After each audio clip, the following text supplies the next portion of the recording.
നമസ്കാരം, ഞാൻ രശ്മിയാണ്. എല്ലാവരും സുഖമായിട്ടിരിക്കുന്നു എന്ന് വിചാരിക്കുന്നു. ഇന്ന് ഞാനൊരു വട്ടയപ്പത്തിന്റെ റെസിപ്പിയാണ് ഷെയർ ചെയ്യുന്നത്. ഇത് നമുക്ക് നന്നായിട്ട് മധുരമായിട്ട് ഉണ്ടാക്കുകയാണെങ്കിൽ ചായന്റെ കൂടെ കഴിക്കാനൊരു സ്നാക്കായിട്ട് ഉപയോഗിക്കാം. അതല്ല മധുരം കുറച്ച് ഉണ്ടാക്കുകയാണെങ്കിൽ കറിയൊക്കെ കൂട്ടി കഴിക്കാൻ പറ്റുന്ന ഒരു അപ്പമാണ്. അപ്പൊ നമുക്ക് സോഫ്റ്റ് ആയിട്ട് നല്ലൊരു വട്ടയപ്പം എങ്ങനെയാണ് തയ്യാറാക്കുന്നതെന്നൊന്ന് കണ്ടു നോക്കിയിട്ട് വരാം. ഇത് 2 കപ്പ് പച്ചരി കഴുകി വൃത്തിയാക്കിയിട്ട് ഒരു 4 മണിക്കൂർ കുതിരാൻ വെച്ചിരുന്നതാണ്. അതിൽ വെള്ളമൊക്കെ കളഞ്ഞെടുത്തിരിക്കുന്നതാണ്.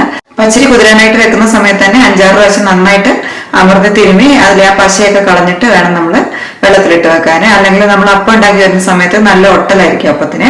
അപ്പൊ അത് ഒഴിവാക്കാൻ വേണ്ടിയിട്ട് നമ്മൾ കുതിരാനിടുന്നതിന് മുമ്പ് തന്നെ നന്നായിട്ട് അമർത്തി തിരുമ്മി കഴുകിക്കളയണം. വെള്ളം തെളിയുന്നവരെ അങ്ങ് കഴുകിയെടുക്കാം. എന്നിട്ടൊരു 4 മണിക്കൂർ കുതിരാനായിട്ട് വെച്ചാൽ മതി.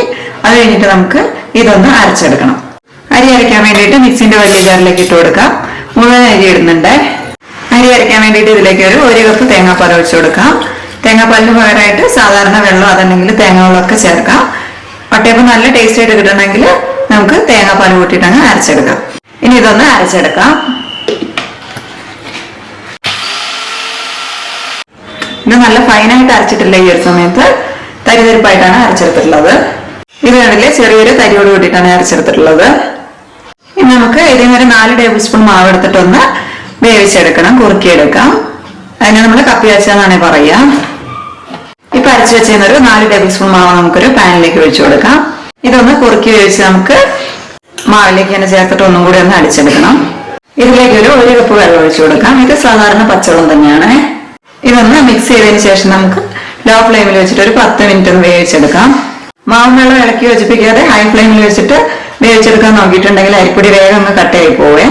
അതുകൊണ്ട് ലോ ഫ്ലെയിമിൽ വെച്ച് തന്നെ പതുക്കെ കുറുക്കി വേവിച്ചെടുക്കാം. ഈ മാവ് വെന്ത് വരാൻ ഒരു 10 മിനിറ്റിന്റെ അടുത്ത് എടുക്കുക. സമയം എടുത്ത് വേവിച്ചെടുത്താൽ മതി. ഇതല്ലെങ്കിൽ കട്ട പിടിച്ചു പോകും. പിന്നെ നമുക്ക് അരച്ചെടുക്കാൻ ബുദ്ധിമുട്ടായിരിക്കും. കൈയെടുക്കാതെ ഇളക്കി കൊടുക്കണം, അല്ലെങ്കിൽ മാവ് പെട്ടെന്ന് കട്ട പിടിച്ചു പോകും. ഇപ്പൊ കുറുകി വരുന്നുണ്ട്. കുറച്ചും കൂടി ഒന്ന് കുറുകണം. മാവ് നല്ലോണം ഒന്ന് വെന്തോട്ടെ. ഈ മാവ് കുറുക്കി ഒഴിക്കുന്നതിന് പകരമായിട്ട് നമുക്ക് ചോറ് വേണമെങ്കിലും ചേർത്ത് അരച്ചെടുക്കാം കേട്ടോ. മാവ് ഇതുപോലെ കുറുക്കി വേവിച്ച് കപ്പി വെച്ച് ഒഴിക്കുകയാണെങ്കിൽ വട്ടയപ്പത്തിന് നല്ല സോഫ്റ്റ് ഉണ്ടാവും. അതുകൊണ്ടാണ് നമ്മൾ ഇതേപോലെ ചെയ്യുന്നത്. ഇപ്പൊ ഇത് ഒട്ടും കട്ടയില്ലാതെ നമ്മൾ മാവ് വേവിച്ചെടുത്തിട്ടുണ്ട്.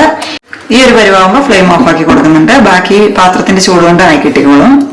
ഇനി ഇതൊന്ന് തണുത്ത് വരട്ടെ. തണുത്തതിന് ശേഷം നമ്മൾ നേരത്തെ അരച്ചു വെച്ചിരിക്കുന്ന മാവില്ലേ അതിലേക്ക് ചേർത്തിട്ട് ഒന്നും കൂടി ഒന്ന് അരച്ചെടുക്കാം. ബാക്കിയുള്ള മാവിലേക്ക് 1 കപ്പ് പഞ്ചസാര ചേർക്കാം.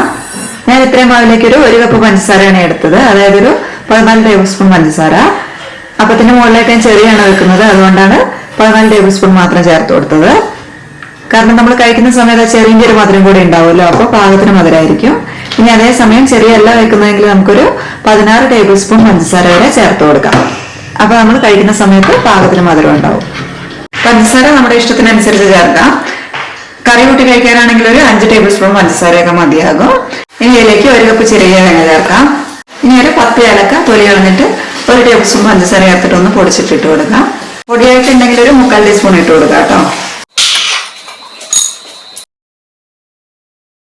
ഇതിലേക്ക് നമ്മളിപ്പോൾ പൊടിച്ചു വെച്ചിരിക്കുന്ന ഏലക്ക ചേർത്ത് കൊടുക്കാം.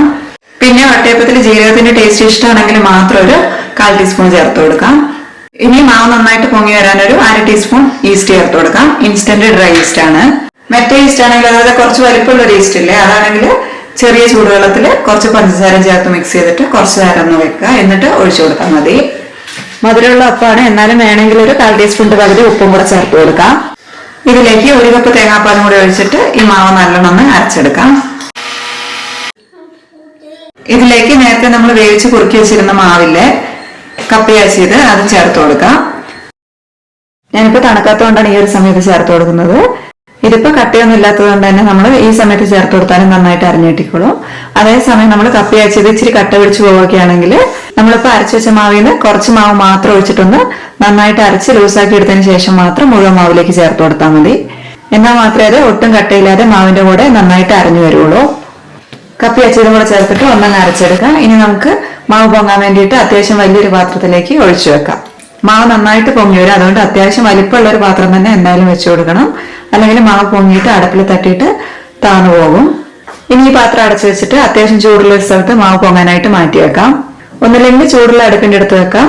അതല്ലെങ്കിൽ നമ്മൾ മാവ് വെക്കുന്ന പാത്രത്തിന്റെ അടിയിൽ ഒരു പാത്രത്തിൽ കുറച്ച് ചൂടുവെള്ളം വെച്ചിരുന്നാൽ മതി.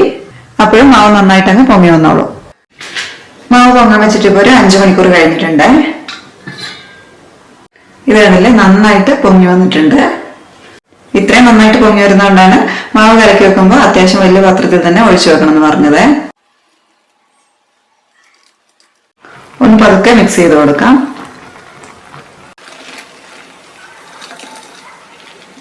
ഇനി നമുക്ക് അപ്പം ഉണ്ടാക്കിയെടുക്കാം. വട്ടയപ്പം സ്റ്റീമറിൽ ഉണ്ടാക്കിയെടുക്കാം. അതിന് വേണ്ടിയിട്ട് സ്റ്റീമറിലേക്ക് ഒരു 3/4 ലിറ്റർ വെള്ളം ഒഴിച്ചു കൊടുക്കാം. ഇനി അതിന് മുകളിലേക്ക് ഒരു തട്ട് വെച്ച് കൊടുക്കാം. വട്ടയപ്പം നമുക്കൊരു സ്റ്റീൽ പ്ലേറ്റിൽ ഉണ്ടാക്കിയെടുക്കാം. ആദ്യം കുറച്ച് എണ്ണയൊന്ന് ഒഴിച്ചു കൊടുക്കാം. ഒന്ന് തടവി കൊടുത്താൽ മതിയേ. അപ്പം ആയി വരുമ്പോൾ ഇളക്കിയെടുക്കാൻ എളുപ്പമായിരിക്കും. സൈഡിലും ആക്കി കൊടുത്താൽ എന്നാൽ പെട്ടെന്ന് തന്നെ ഇളക്കിയെടുക്കാൻ പറ്റും. വെള്ളം തിളച്ച് ആവി വരാൻ തുടങ്ങുമ്പോൾ പ്ലേറ്റ് നമുക്ക് തട്ടിന് മുകളിലേക്ക് വെച്ച് കൊടുക്കാം. ഇനി ഇതിലേക്ക് മാവ് പൊടി ഒഴിക്കാം. മാവ് ഒഴിക്കുമ്പോൾ എപ്പോഴും പ്ലേറ്റിന്റെ ഒരു 3/4 ഭാഗം ഒഴിച്ചാൽ മതി. ഈസ്റ്റ് ഇട്ടതല്ലേ, അതൊട്ട് നന്നായിട്ട് അങ്ങ് പൊങ്ങി വരും. അപ്പോൾ ആ പൊങ്ങി വരാനുള്ള സ്പേസും കൂടെ നമ്മൾ കൊടുക്കണം. പിന്നെ കൂടുതൽ നമ്മൾ കട്ടിയിൽ ഒഴിക്കുന്നതോറും വേവാനുള്ള സമയം കൂടുതൽ എടുക്കുവേ. അപ്പോൾ നമുക്കിപ്പോൾ പ്ലേറ്റിലേക്ക് ഒരു 3/4 ഭാഗം ഒഴിച്ചു കൊടുക്കാം.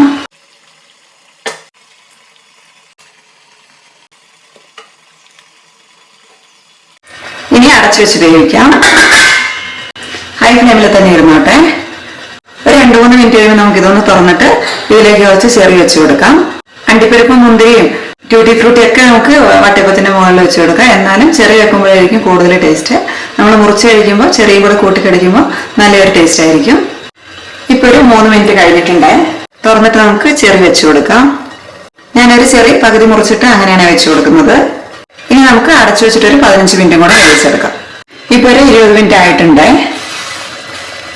വെന്തിട്ടുണ്ടാവും. എന്നാലും ഒരു സ്ക്യൂർ വെച്ചിട്ടോ അല്ലെങ്കിൽ ഒരു കത്തി വെച്ചിട്ടോ ഒന്ന് കുത്തി നോക്കാം. രണ്ടിലെ ഒട്ടി പിടിച്ചിട്ടില്ല. അപ്പോൾ അപ്പം വെന്തിട്ടുണ്ട്. ഇനി നമുക്ക് ഫ്ലെയിം ഓഫ് ആക്കിയിട്ട് കൈ പൊള്ളിക്കാതെ അപ്പം പുറത്തേക്ക് എടുക്കാം. തട്ടോട് കൂടി എടുക്കുകയാണെങ്കിൽ അടിയിൽ വെള്ളം കുറവാണെങ്കിൽ അതും കൂടി ഒന്ന് ഒഴിച്ചു കൊടുക്കാം. ഇപ്പൊ ആയിരിക്കുന്ന അപ്പം നന്നായിട്ട് പൊങ്ങിയൊക്കെ വന്നിട്ടുണ്ട്. കണ്ടില് നല്ല അപ്പായിട്ട് കിട്ടിയിട്ടുണ്ട്. ഇത് നന്നായിട്ട് അങ്ങ് തണുക്കട്ടെ. തണുത്തതിന് ശേഷം മാത്രം പ്ലേറ്റിന് പുറത്തേക്ക് എടുത്താൽ മതി. അതല്ലെങ്കിൽ പൊടിഞ്ഞു പോകും. ഇത് തണുക്കാനായിട്ട് മാറ്റി വെക്കാം. ഇനി നമുക്ക് അടുത്ത അപ്പം ഉണ്ടാക്കിയെടുക്കാം. വെള്ളമുണ്ട്, അതുകൊണ്ട് ഒഴിക്കുന്നില്ല. തട്ട് മുകളിലേക്ക് വെച്ച് കൊടുക്കുന്നുണ്ട്. ഇനി ഇതിലേക്ക് നേരത്തെ പോലെ തന്നെ എണ്ണ തടവിയിട്ട് ഒരു പ്ലേറ്റ് വെച്ച് കൊടുക്കാം. ഫ്ലെയിം ഓൺ ചെയ്യുന്നുണ്ട്. പ്ലേറ്റ് ഒന്ന് ചൂടാവട്ടെ. എന്നിട്ട് നമുക്ക് മാവ് ഒഴിക്കാം. ആവി വരാൻ തുടങ്ങിയിട്ടുണ്ട്. നമുക്ക് മാവ് കോഴി വെച്ച് കൊടുക്കാം.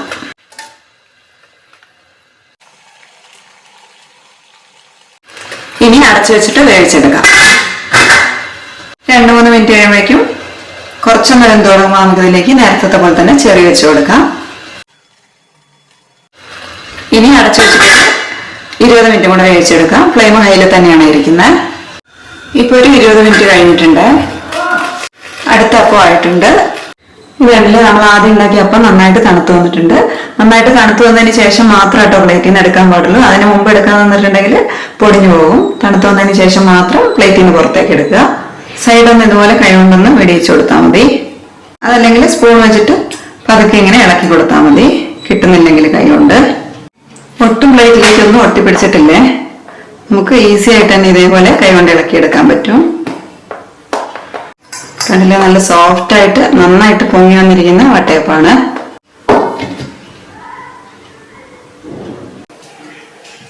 കണ്ടില്ലേ, അടിഭാഗമൊന്നും അധികം ഒട്ടിപ്പിടിച്ചിട്ടൊന്നുമില്ല.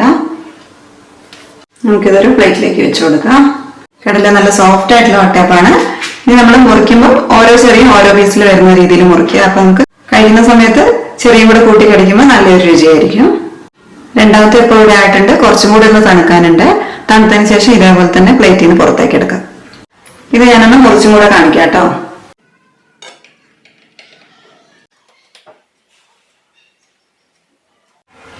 കാണുന്നുണ്ടോ? നല്ല സോഫ്റ്റ് ആയിട്ടുള്ള അപ്പാണ്.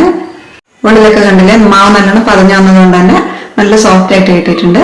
നല്ല ടേസ്റ്റുമാണ്. അപ്പൊ എല്ലാവരും ഒന്ന് ഉണ്ടാക്കി നോക്കണേ. നല്ല സോഫ്റ്റ് ആൻഡ് സ്പോഞ്ചിയാണ്.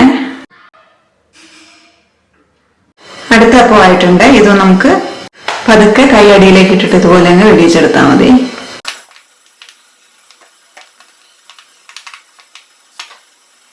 ബ്രെഡില് പ്ലേറ്റിലൊന്നും അധികം ഒട്ടിപ്പിടിച്ചിട്ടൊന്നുമില്ല.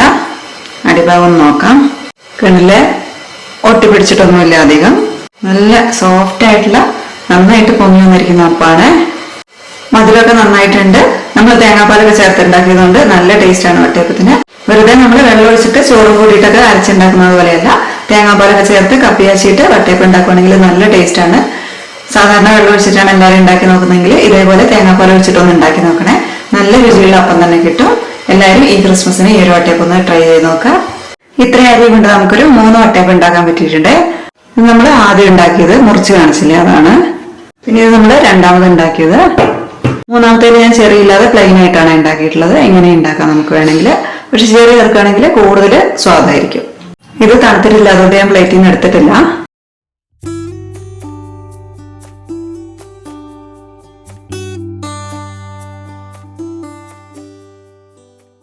അപ്പൊ ഈ റെസിപ്പി എല്ലാവർക്കും ഇഷ്ടപ്പെട്ടു എന്ന് വിചാരിക്കുന്നു. ഉണ്ടാക്കി നോക്കുക. എന്നിട്ട് ഇഷ്ടമാണെങ്കിൽ നിങ്ങളുടെ അഭിപ്രായം ഒന്ന് താഴെ എഴുതണം. അതുപോലെ തന്നെ വീഡിയോ ഒന്ന് ലൈക്ക് ഷെയറും കൂടെ ചെയ്യണേ.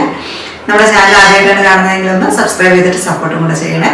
അപ്പൊ ഇതേപോലെയുള്ള സിമ്പിൾ ആയിട്ടുള്ള നല്ല റെസിപ്പീസുമായിട്ട് അടുത്ത വീഡിയോയിൽ കാണുന്നതുവരെ നന്ദി, നമസ്കാരം.